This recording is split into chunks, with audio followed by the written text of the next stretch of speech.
Nacional del Perú, informó Patricia Barrantes. Fue la información que podemos compartir. María Espinosa informó desde la provincia de Chatipo para ANP Radio. Contamos con un equipo de periodistas profesionales que nos brindan la noticia desde el lugar de los hechos. Esto fueron la información desde la bella ciudad de Pucallpa con su compañero Robinson Pantura Ramírez. Desde Caracas, Sura para ANP, con los gustos de la Castilla. Adelante, estudio. ANP Radio, la voz vibrante del Perú.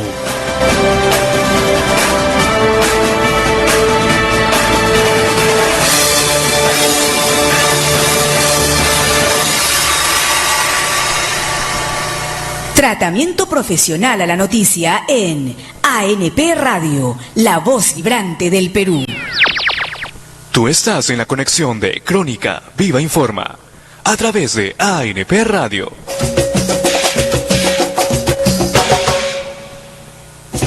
Llega tu programa Voces Afroperuanas, promoviendo tu identidad, tu cultura y tus derechos. Un programa de Azonet y Ashanti Perú, porque somos orgullosamente afrodescendientes.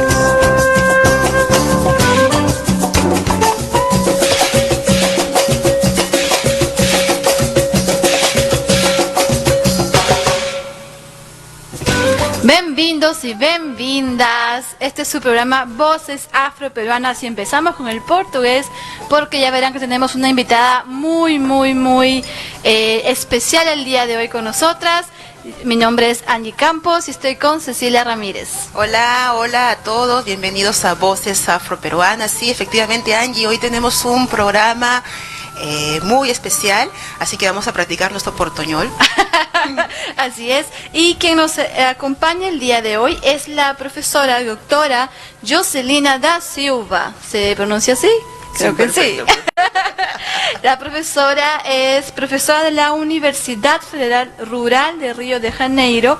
Ella coordina el NBLAC, Núcleo Brasilero, Latinoamericano y Caribeño de Estudios en Género, Relaciones Raciales y Movimientos Sociales. También es activista del Movimiento de Mujeres Negras de Brasil. Bienvenida, profesora. Muchas gracias por estar aquí. Muito obrigada. É um honor estar aqui. Boa tarde a todos. Vou tentar usar mi portuñol avançado. Espero que todos puedan seguirme. Estoy muy contenta de estar aquí. Gracias por la invitación. Nosotros estamos sumamente contentas, profesora, de que esté acompañándonos. Sabemos que usted tiene una agenda muy apretada, con muchos eventos. Y con la invitación también venía porque estamos en el marco del mes de la cultura afroperuana y queríamos aprovechar su experiencia para hablar un poco sobre el movimiento de mujeres afrodescendientes en Uruguay, en Argentina y en Perú, que es un tema que usted está investigando. Así que queríamos saber cómo le ha motivado a usted a investigar sobre las mujeres afrodescendientes de estos países. En verdad, empezó que una vez en los años 90, recibimos una activista afroperuana en una ONG que yo trabajaba a época. Y en aquel entonces ella me habló de las condiciones de dificultad y del racismo que ocurría acá en Perú, en aquella época. Y yo empecé y era muy semejante a lo que se pasa, o que ocurre con los afro-brasileños. Y en Brasil hay un mito de que no hay racismo.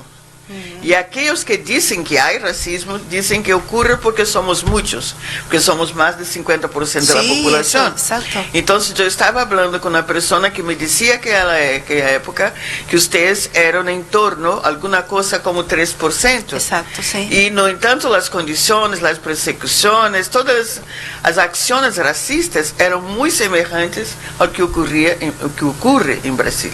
Entonces yo pensé que era una buena oportunidad de hacer un estudio comparativo.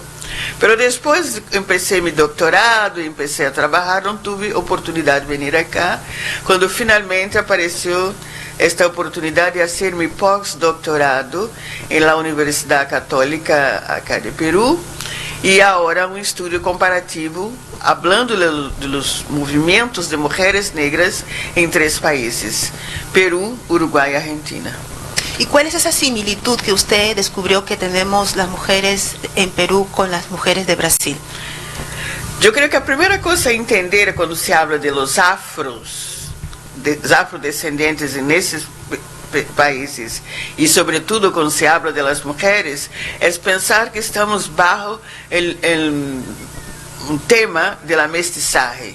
Então, nossos estados nacionais foram criados, foram constituídos bajo a ideia de mestizaje. Allá, em Brasil, uma mestizaje negro-blanca. Acá, uma mestizaje blanco-indígena.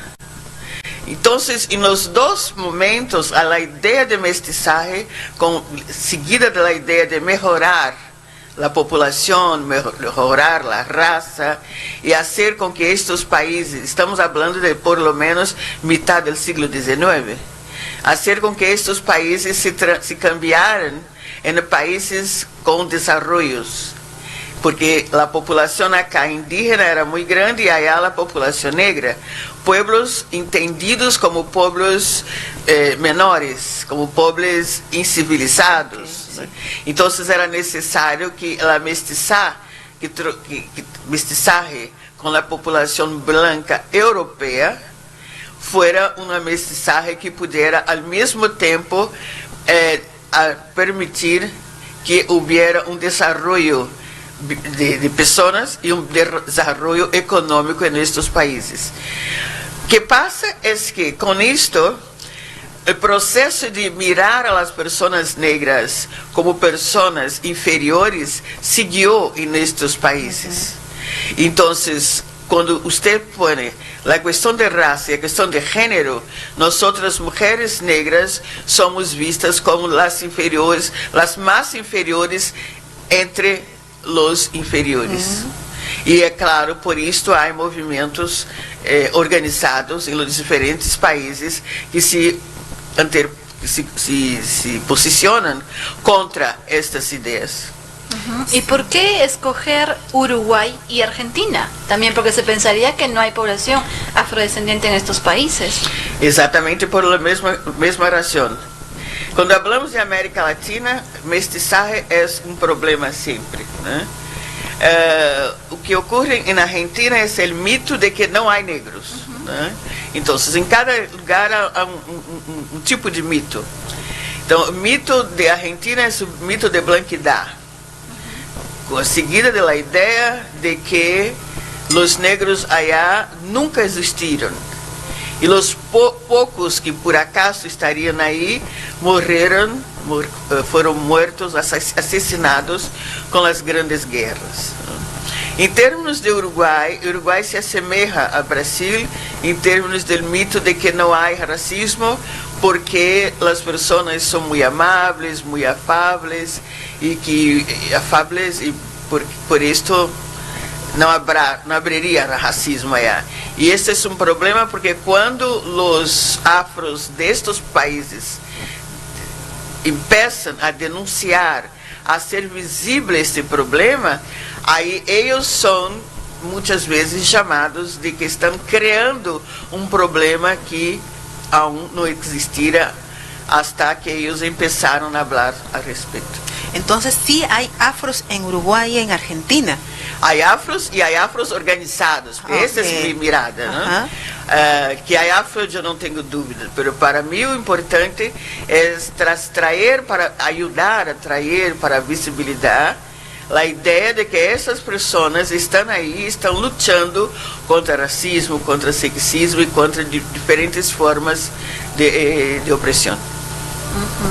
Es muy interesante y usted viene ya un año trabajando en este proyecto, nos comentó. Sí. Un año. ¿Y cuáles serían sus primeras reflexiones sobre la organización del movimiento afrodescendiente en estos tres países?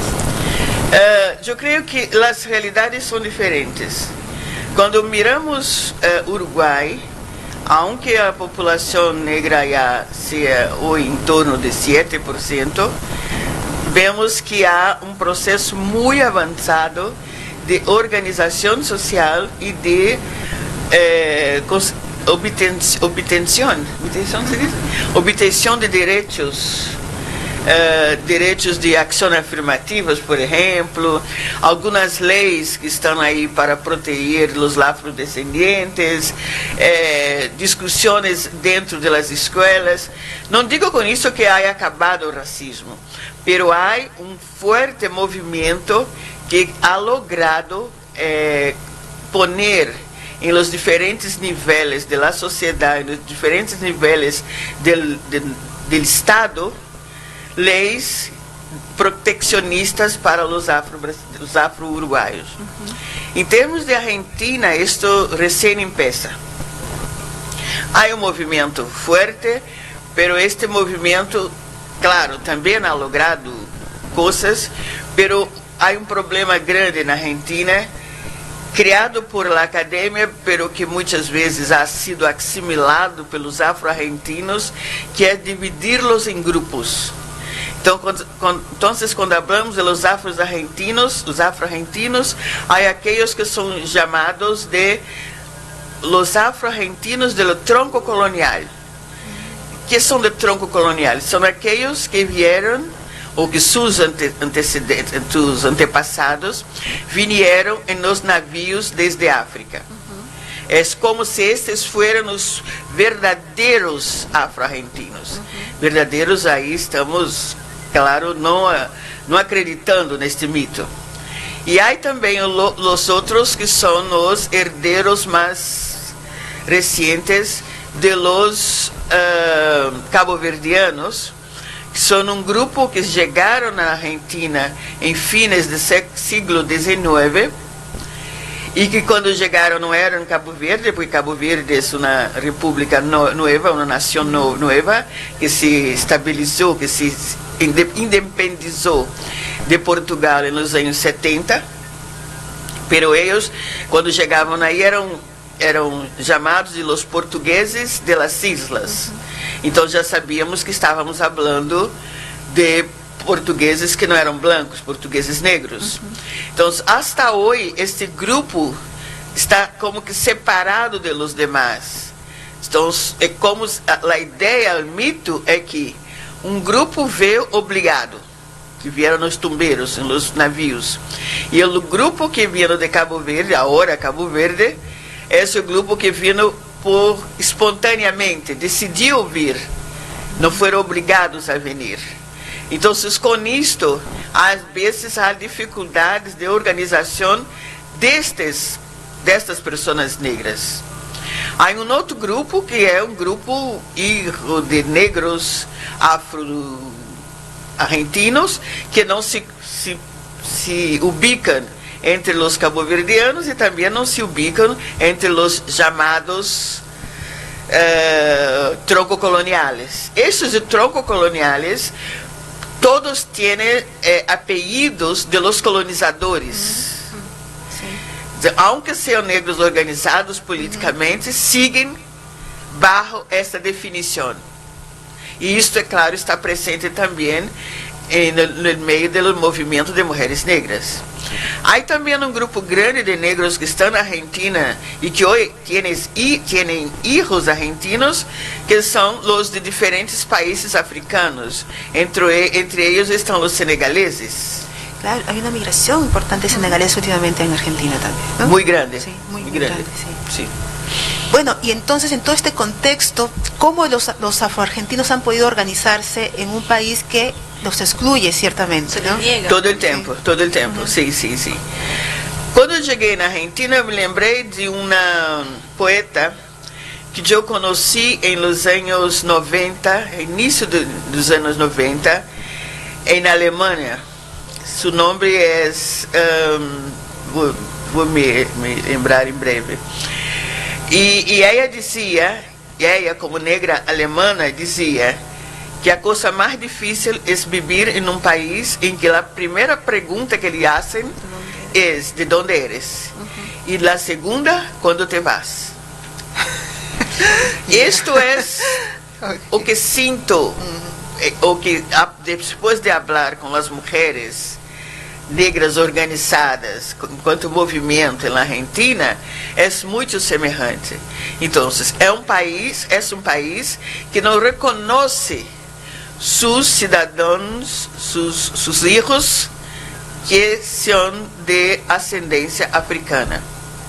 Hablé con una mujer que hoy tiene como uns 70 años, que es una activista muy respetada, una de las primeras activistas muy respetada en la Argentina, que hace uns 4 años recibió una invitación para ir a algún país de la América Latina, para visitar, para hacer una charla.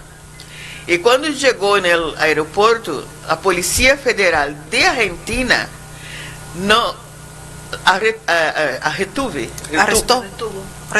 retuvo ahí por casi 5 horas, porque ella es una mujer negra de piel oscura, se parece con una africana, nació en Argentina, sus papás son argentinos. Entonces la policía miraba su pasaporte y decía que era imposible que ella fuera argentina y que certamente sus documentos eran falsos. Después se dieron cuenta de que estaban errados y la liberaron, pero ella tuvo miedo de viajar y tener problema al regresar y no poder ingresar en su país. Entonces no fue al viaje. Entonces son 2 anécdotas para que se pueda entender cómo se da a cuestión de negación y de blanquear bajo la cual el Estado Nacional argentino fue construido. Y para continuar eso, y la siguiente pregunta es, ¿cómo ve esto en Perú?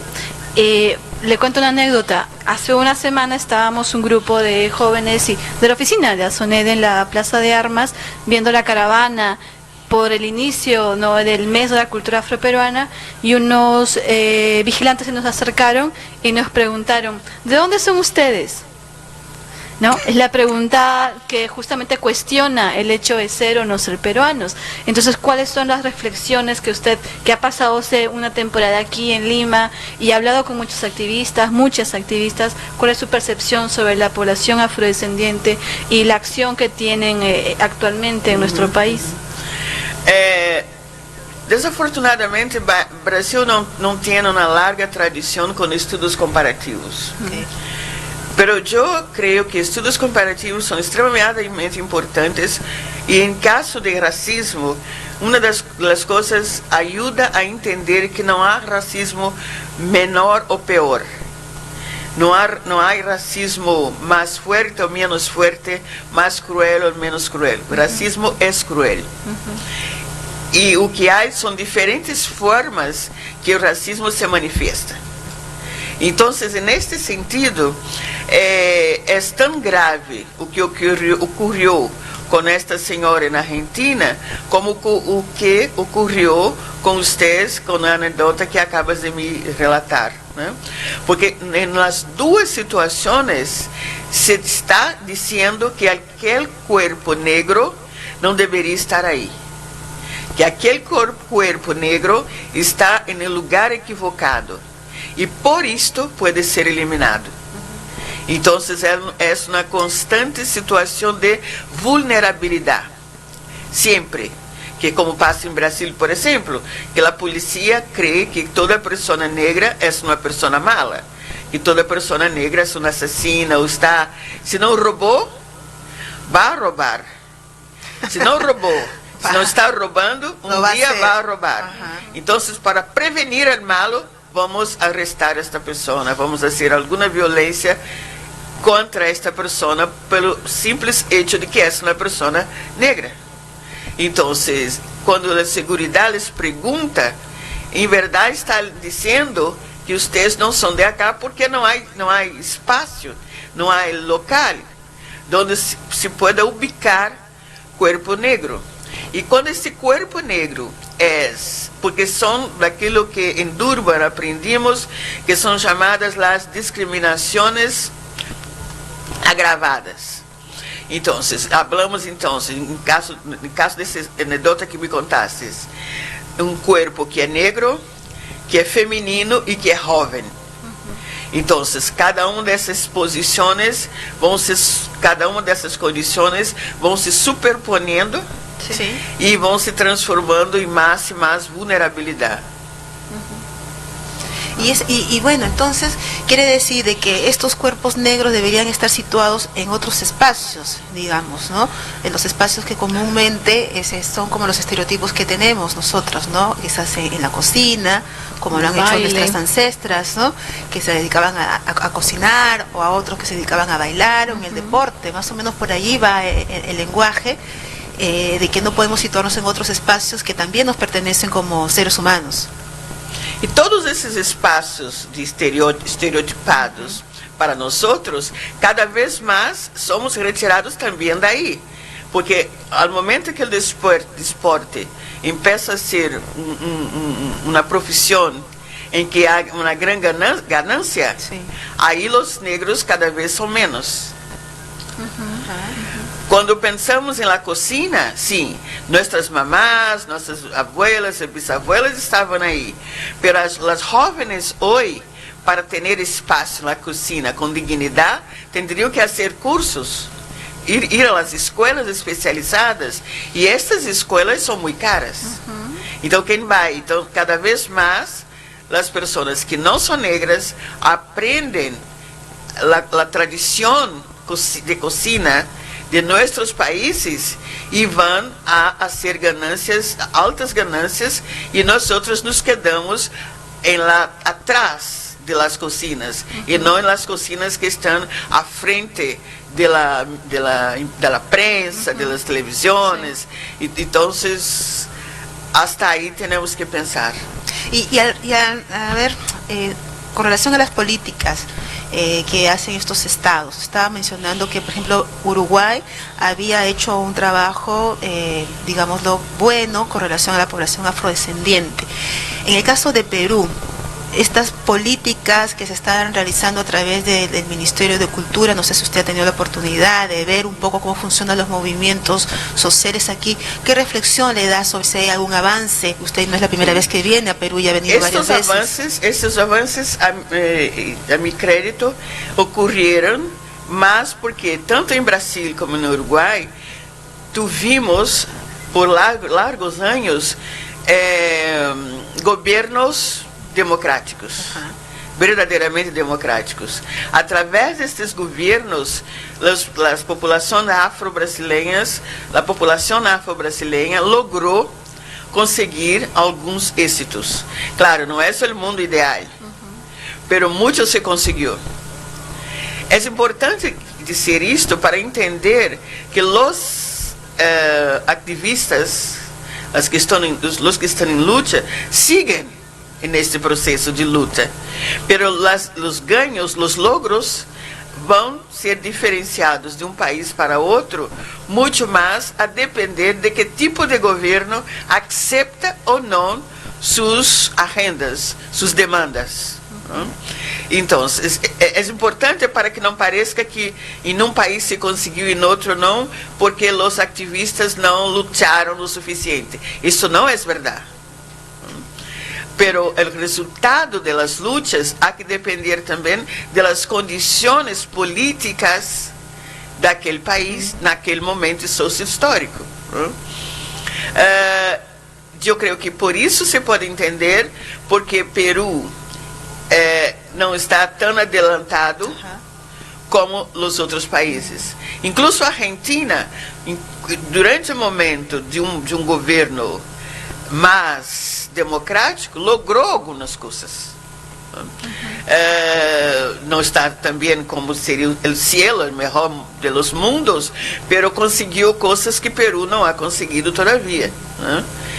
Pero eu percebo que agora, talvez, com os resultados do censo, aunque o censo, eu estive num seminário de grade há uma semana e entendi que há problemas no censo. Eu não sou estudiosa do censo, estou falando a partir de que ouvi outros estudiosos falando. Pero agora há um logro, que é o hecho de que agora sabemos quantos somos, ou pelo menos temos uma ideia mais aproximada de quantos somos. E isso em coletividade, eu creio que permita que seja possível que agora em Peru se consiga mais avanços para a comunidade negra que antes. Sí, y antes de irnos al corte, que ella también nos comentaba que desde 1980 ha estado participando en el movimiento activista afrodescendiente en Brasil, y eso le da a usted tipo una visión muy amplia y muy profunda incluso de cómo han sido estos avances en el contexto brasileño. ¿Nos podría contar lo que usted ha percibido desde aquel año en el cual usted comenzó a insertarse en el movimiento hasta ahora? ¿Cómo ve estos avances o retrocesos que usted pueda percibir? Sí, yo empezaría por los retrocesos. Los retrocesos estamos bajo él ahora, con el nuevo gobierno de extrema derecha en Brasil, que está en proceso de borrar gran parte, si no toda, gran parte de los avances en términos de derechos humanos en el país. Bajo este paraguas de derechos humanos estamos nosotros, los afrodescendientes, también. Entonces, várias políticas públicas que tuvimos em apoio à população afrodescendente, em apoio à população negra, em apoio à população LGTB, e todas essas políticas estão sob ameaça e algumas já estão desaparecendo. Já, o governo está acabando com elas. Acabando de diferentes formas, acabando em termos de mudar a lei, em termos de acabar com os instrumentos que se poderia recorrer para direitos. Então, isso está passando agora. Pero se pensamos hasta nos últimos 15 anos, tivemos grandes logros. E comparado quando eu empecé também, eu diria que um dos maiores logros é a ampliação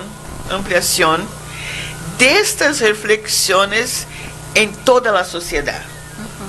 Então, nos anos 80 até o início dos anos 90, a sociedade brasileira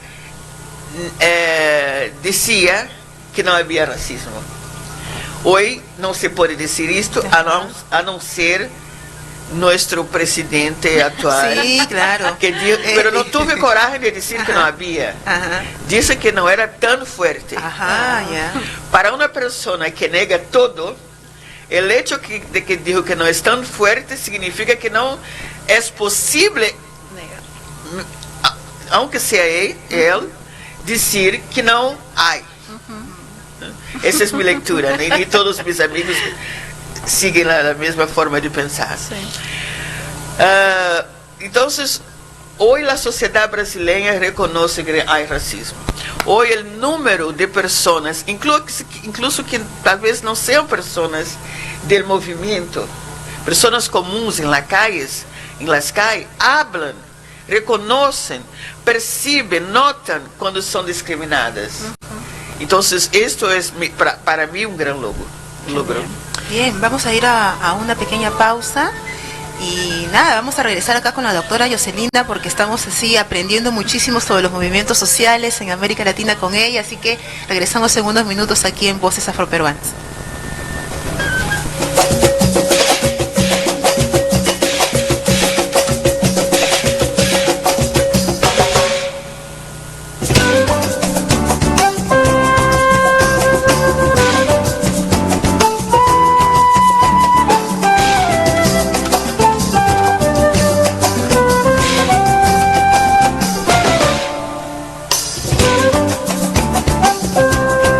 Tratamiento profesional a la noticia en ANP Radio, la voz vibrante del Perú.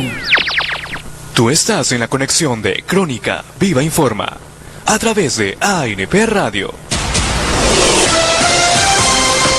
En estos momentos presentamos nuestro avance informativo por ANP Radio, la voz vibrante del Perú.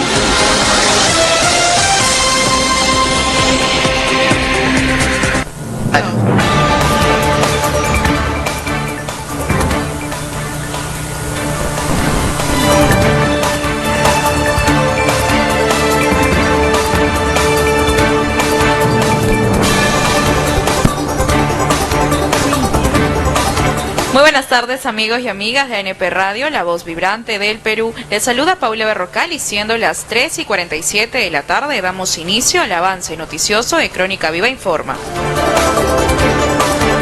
En el ámbito local denuncian discriminación en colegio que prohibió ingreso de madres. Madres de familia denunciaron una presunta discriminación en la institución educativa número 1090 Coronel FAP Marco Antonio Chenone Oliva, ubicado en la cuadra 2 del Jirón Grau en Magdalena del Mar.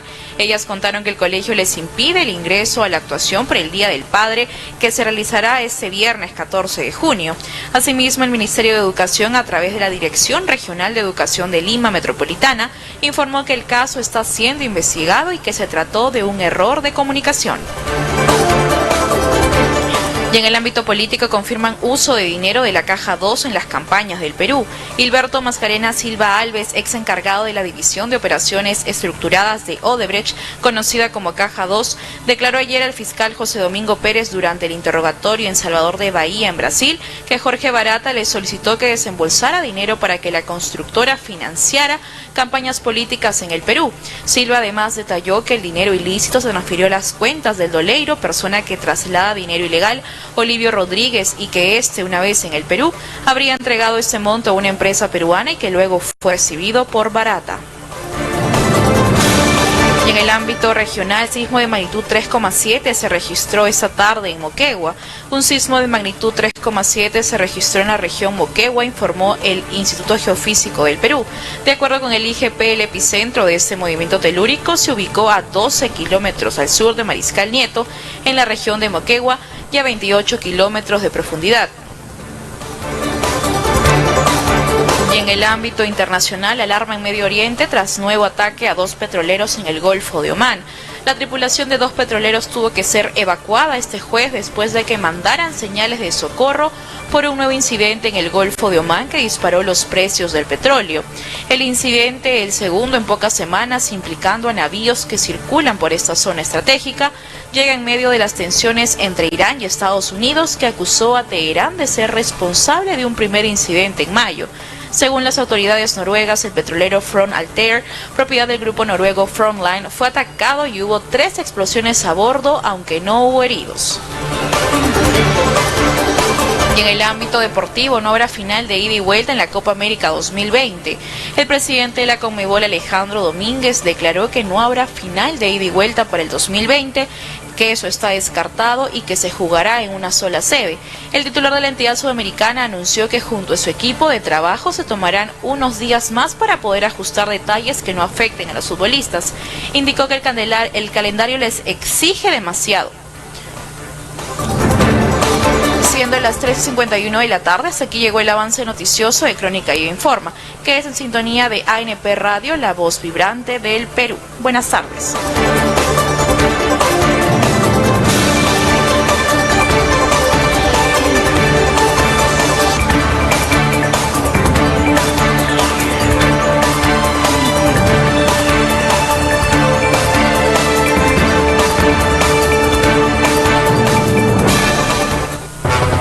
Nuestro avance informativo llegó gracias a Asociación Nacional de Periodistas del Perú. Sin libertad de prensa, no hay democracia. Tratamiento profesional a la noticia en ANP Radio, la voz vibrante del Perú. Continuamos aquí en Voces Afroperuanas con la doctora Yoselina da Silva, que ha venido desde Brasil para estar aquí, para hacer diversas actividades. No, especialmente la radio. Y especialmente la radio. La doctora Yoselina está haciendo una conferencia, bueno, en realidad es un seminario que lo está haciendo la Universidad Católica del Perú los días 19 y 20 de julio. De junio, o sea, la próxima semana de 6 a 9. Es un seminario sobre raza, racismo y construcción de estos mitos. Entonces vamos a colgar el link porque para la Universidad Católica hay que inscribirse para presentarnos, hay que dar nuestro número de documento de identidad y los links van a estar colgados en la página de Sonet y de Achanti para que puedan ingresar, así que están todos bienvenidos y bienvenidas a este importante seminario que nos va a ayudar mucho también para aprender, ¿no? También queremos dar unos saludos a nuestros oyentes, a nuestras oyentes de diferentes partes del país y también del Perú. Tenemos amistades de... Sí, tenemos, a ver, en el Perú siempre nos reclaman las personas de Acarí, estuvieron nuestras colegas Lía por Acarí, nos dicen que nos escuchan cada jueves, saludos para ellos, saludos también para el Carmen, para Chincha Alta, Aucayama, estuvimos este fin de semana en Aucayama, y en el extranjero, Brasil, Colombia, ¿qué más? México, Estados Unidos, Argentina, Panamá, Nicaragua, Colombia, en fin, toda América Latina, toda la diáspora afro-latinoamericana que nos sigue cada jueves, van nuestros saludos, da nuestro apoyo, nuestro compromiso, y aquí continuamos en la lucha desde el Perú. Así es. Y para continuar con la discusión que estábamos, compartir ideas sobre el contexto político actual que se lleva en Brasil, no tan preocupante, sobre todo para las poblaciones que venimos luchando por los derechos humanos, los movimientos de mujeres, de población LGBTI, afrodescendientes, indígenas, están teniendo un contexto muy difícil en Brasil, y queríamos que nos comparta un poco de cómo usted percibe el impacto de este actual gobierno en la sociedad, ¿no? Sobre las diferencias raciales, sobre las diversidades sexuales, cómo lo están tomando la sociedad. Desafortunadamente, decimos en Brasil que los malos salieron de su closet. Entonces, hay una violencia generalizada en la sociedad que está presente no solamente en las autoridades, mas también en las personas comunes en la calle. Entonces, el número de feminicidio ha crecido, el número de violencia doméstica también ha crecido mucho, las diversas formas de persecución a los gays, lésbicas, trans, la transfobia, a lesbofobia, a gayfobia, todo isso ha crescido em números alarmantes em la sociedade. E uma violência que está cada vez mais presente é a violência contra as religiões afro-brasileiras. Brasil é o país depois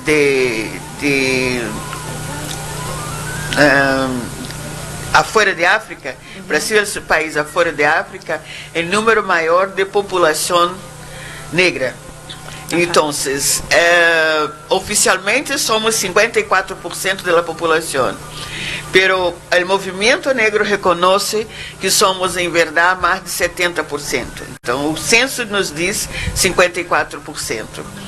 Então, a presença das religiões afro-brasileiras são muito fortes. Umbanda, Candomblé, Quimbanda, o Molocô e muitas diferentes formas de denominações. E há um processo crescente de persecução em termos de que em muitas comunidades que são dominadas pelo tráfico de drogas, as pessoas han sido proibidas de hacer homenagem a seus deuses, porque é uma religião de muita visibilidade.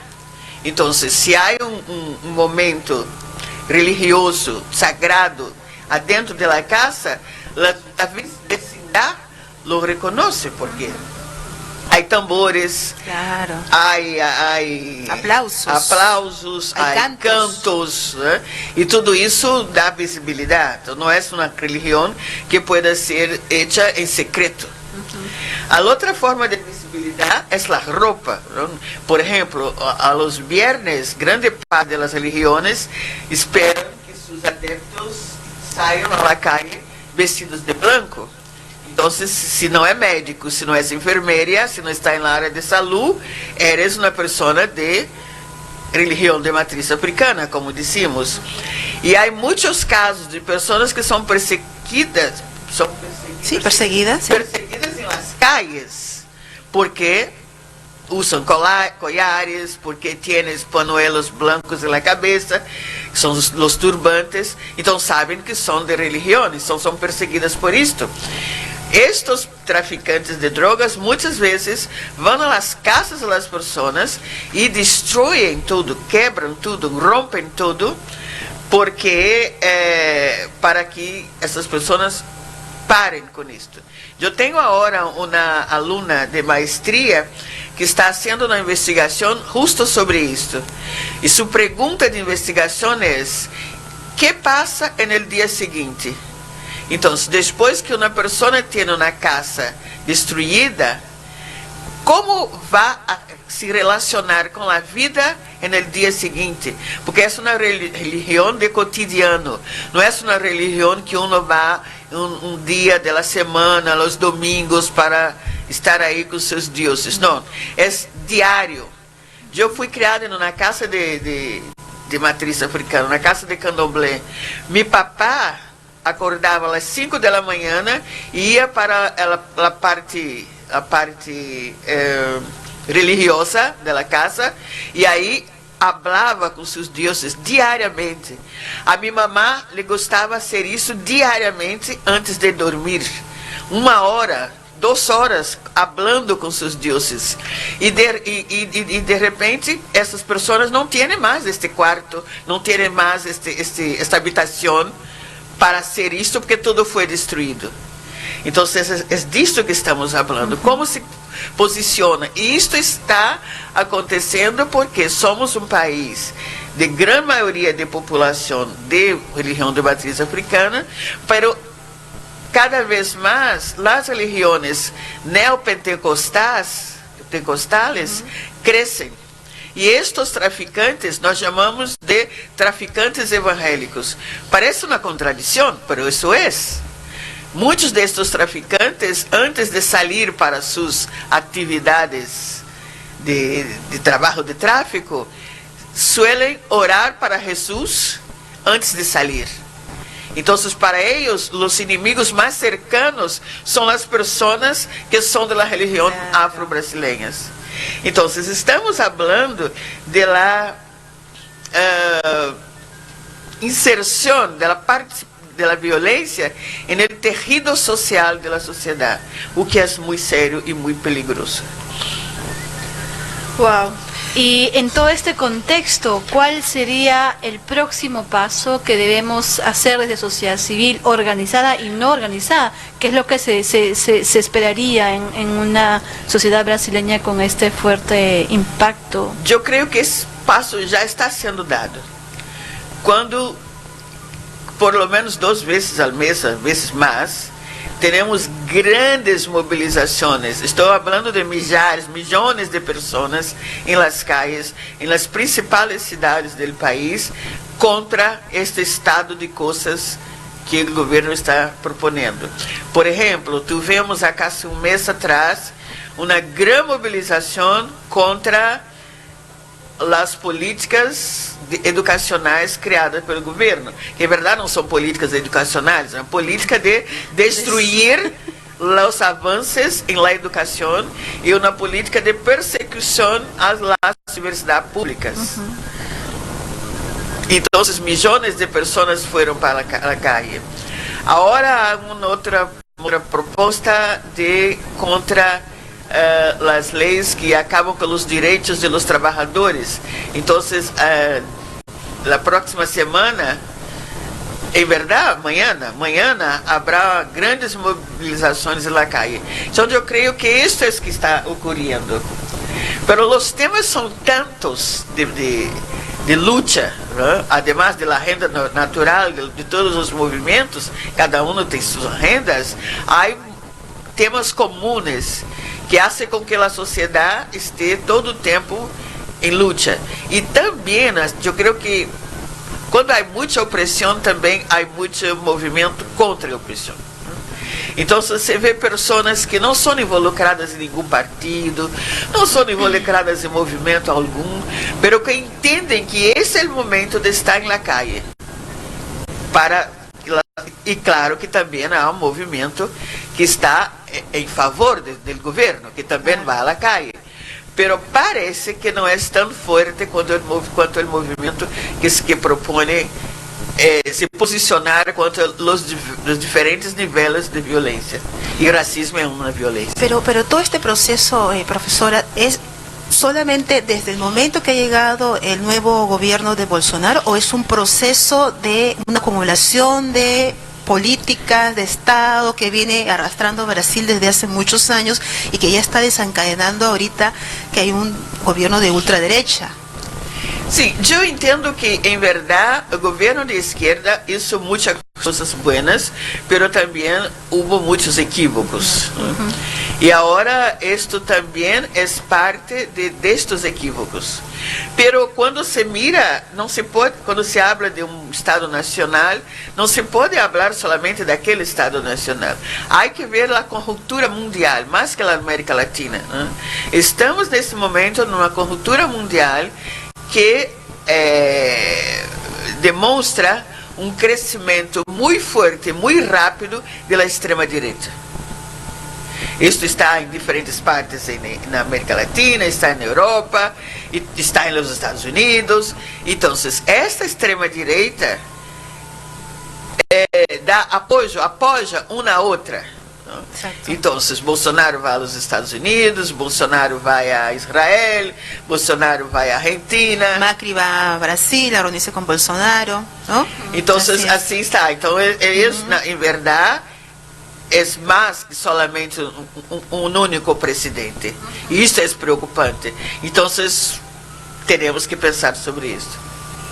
Sí, no, la verdad que es espeluznante, la verdad, porque es un futuro incierto, es una vulneración de derechos adquiridos y de luchas por décadas, que no solamente lo ha hecho el movimiento afrodescendiente, sino también los movimientos de mujeres, de LGTB, que se están viendo vulnerados en forma totalmente descarada.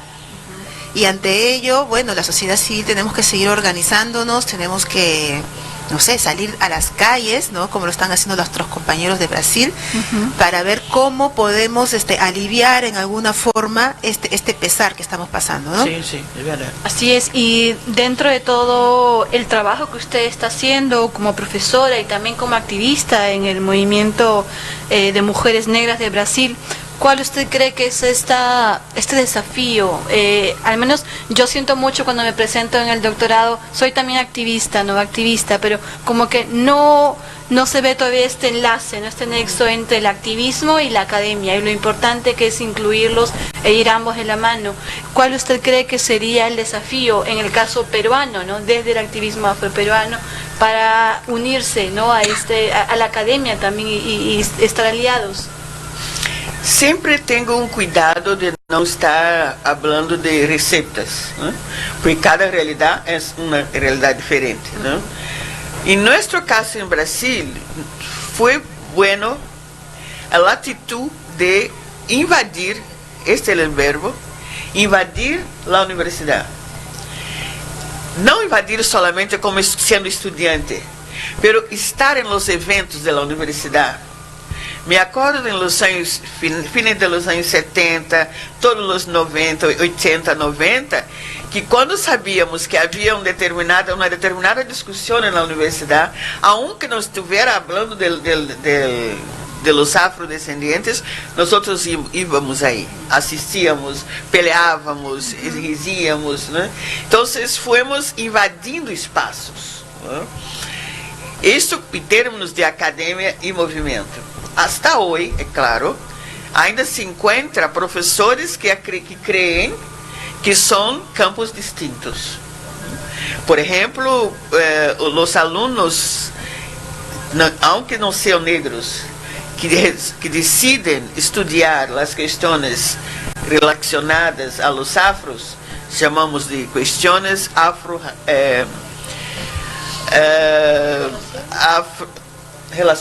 chamamos de relações raciais. Estou num momento que não hablo nem português, nem espanhol, nem portunhol. Relações raciais. Então, há professores que às vezes dizem para alunos, já tive alunos que ouviram isto no ano passado, ustedes não têm um ponto de pesquisa, de investigação, ustedes não têm um tema de investigação, isso não é para estudar, né? E claro que os alunos se quedam desesperados, né? Porque é uma insegurança total. Então agora é minha responsabilidade como mentora convencer-lhes que isto que está ocorrendo é racismo, né? Racismo epistêmico, racismo institucional, né? O problema não está em seu trabalho, mas na cabeça do professor, né? E no sistema que dá suporte a este professor. Então, eu creio que não podemos, nós outros, os activistas, permitir que esta separação se dê tão fortemente. E eu vejo que aqui é muito forte. Quando eu penso que quero, que acho que é importante, em um seminário em que as pessoas recebam um certificado e não está sendo fácil conseguir, porque o sistema diz que não é possível, eu me pergunto por que não é possível. ¿Por que não? ¿Será por el tema? Eu não sei, isso aí teria que ver, ou se é um hábito, se é uma forma como a instituição se posiciona, eu não sei o que há.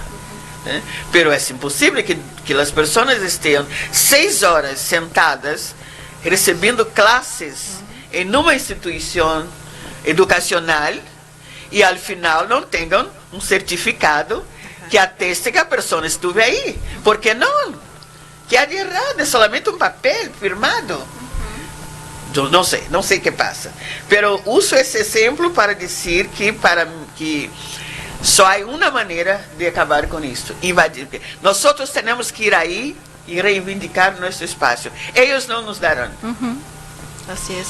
Y es el mensaje, creo que también nos llevamos el día de hoy, ¿no? Invadir las universidades, invadir todos los espacios y no solamente estar como estudiantes, ¿no? Sino también participar en cualquier espacio, así se hable de salud y no tenga nada que ver con afrodescendientes. Colocar el tema, ¿no? Sí. Colocar que hay que ver salud también afrodescendientes. Perfecto. Creo que es uno de los desafíos con el cual nos enfrentamos, ¿no? El día de hoy. Sí, pero también, Angie, y una de las cosas que estaba también diciendo la profesora, que era un poco la relación de los resultados del censo, ¿no? Aquí en Perú ha salido que hay muy poco acceso a universidades para los afrodescendientes, ¿no? Entonces, claro, invadir universidades bajo esta temática es interesante, pero también tenemos que ver hacia atrás, que las pocas posibilidades que tienen las familias para que sus hijos puedan acceder a una educación de calidad, y es algo que el Estado todavía no lo está mirando, ¿no? O sea, las que hemos podido obtener estudios universitarios han sido para universidades, digamos, particulares y pagando nosotros nuestra mensualidad. Pero las que no pueden, las que no tienen esa posibilidad, tampoco pueden acceder a la universidad pública porque hay pocos vacantes, ¿no? Y esos son resultados que muestra el censo para nuestra población, ¿no? Hay poco acceso de que estudiantes afroperuanos puedan acceder a la universidad, ¿no? E incluso luego terminar la universidad, ¿no? Son todos estos factores que siguen imposibilitando el desarrollo de nuestros jóvenes, de nuestra comunidad, no solamente para el Perú, también para el caso de Brasil, para el caso de Uruguay, de Argentina, ¿no? O sea, es un problema constante que se ve en toda la diáspora afro-latinoamericana. Entonces, hay una, yo concuerdo plenamente, hay una teórica afro-brasileña, Lélia González, que usa la expresión racismo por omisión, que es aquel racismo que la persona comete, que se transforma en racista porque no hizo nada para cambiar la situación. Entonces, en Brasil hoy tenemos un gran avance con las acciones afirmativas de la universidad en el ámbito público, pero que muchos olvidan é que este processo não começou na universidade pública.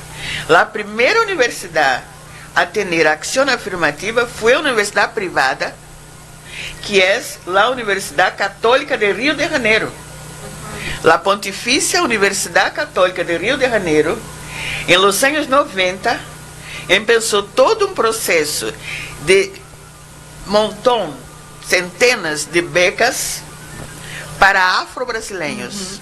E não somente becas, também com ticket de passagem, ticket de alimentação, porque o campus da Universidade Católica de Rio está lejos do centro, está muito lejos das comunidades pobres onde vivem os afros brasileiros. Então as pessoas para ir até aí teriam que estar todo o dia. Então para isso teriam que almoçar, teriam que ter apoio para passagem, para pagar os boletos de los buses. Então isto é para mostrar que quando há compromisso com o cambio de sistema, também na universidade privada se inclui nisso, não somente o sistema público.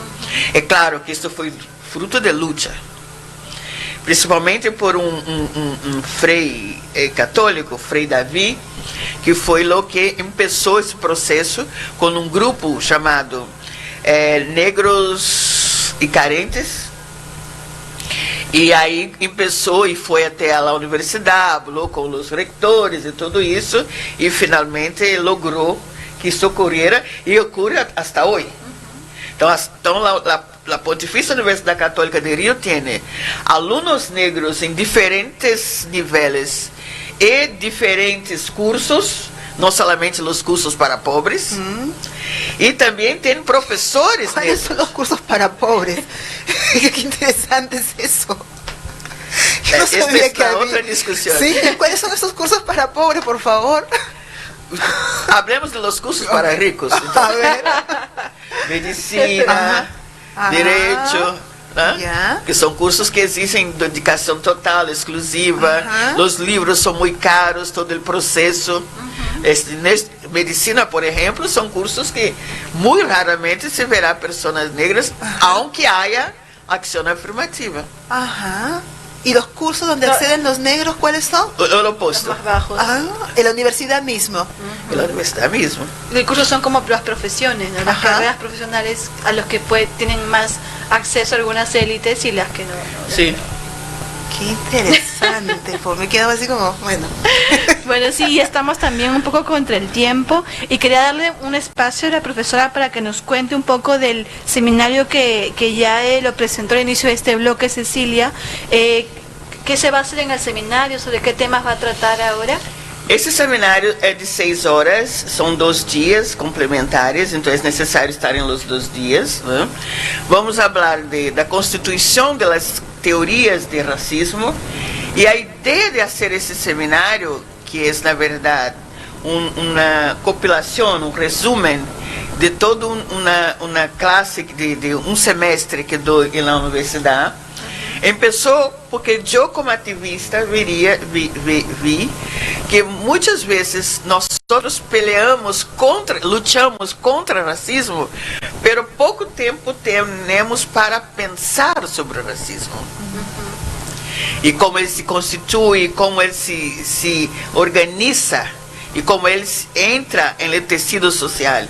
Então, vamos falar de racismo científico, vamos falar de racismo epistêmico, vamos falar de racismo institucional, de racismo por omissão, como diz Lélia Gonzalez, e vamos passar por algumas teorias e como isto está presente, mirando estes 4 países: Brasil, Argentina, Perú y Uruguay. Súper genial. Esto va a ser el miércoles 19 y jueves 20 de junio, que es la próxima semana. Tienen que registrarse en un formulario que va a estar colgado en la página de Facebook de Ashanti Sonet, que va a ser en la sede de la Universidad Católica. Sí, es importante recalcar la inscripción vía este formulario, porque la universidad no va a permitir el acceso al evento si no están dentro de la lista de participantes que se hacen vía online. Así que por favor, todas y todos, no nos perdamos este importante seminario. No todo el tiempo vamos a tener la oportunidad de estar con la profesora Da Silva, así que por favor todos inscribirse. E só lembrando que há um número limitado, a sala só consegue 50 pessoas, então les pedimos que por favor hagam o mais pronto possível. Se inscriban ya. ahora mismo. Y también antes de despedirnos, para recordarles que el día de mañana estamos realizando un conversatorio sobre las diversidades sexuales en la población afrodescendiente. Sabemos que es un tema difícil, un tema tal vez bastante nuevo de discutir dentro de nuestras poblaciones y familias afroperuanas, pero planteamos el espacio para que justamente se abra esta discusión al público que esté interesado. Va a ser en el Ministerio de Cultura, en el hall principal, de 5 a 7 de la noche. El día de mañana y los esperamos en la municipalidad. Ahí estaremos sobre este importantísimo tema tabú, Angie, para nuestra comunidad. Bueno, ha sido un honor para nosotras, profesora, tenerla esta tarde. La verdad que hemos aprendido muchísimo. Agradezco la oportunidad y nos vemos en 19 y 20 de junio. Gracias por invitarme. Gracias a usted. Muchas gracias, profesora Jocelina da Silva. Y con esto acabamos. Muchas gracias por estar atentos y atentas a nuestras redes sociales. Gracias, Ceci. A ti y a todos y a todas los que nos sintonizan cada jueves, a don Beto también, que está siempre ahí detrás, dándonos las señales. Así que nos vemos el próximo jueves. Esto fue Voces Afroperuanas.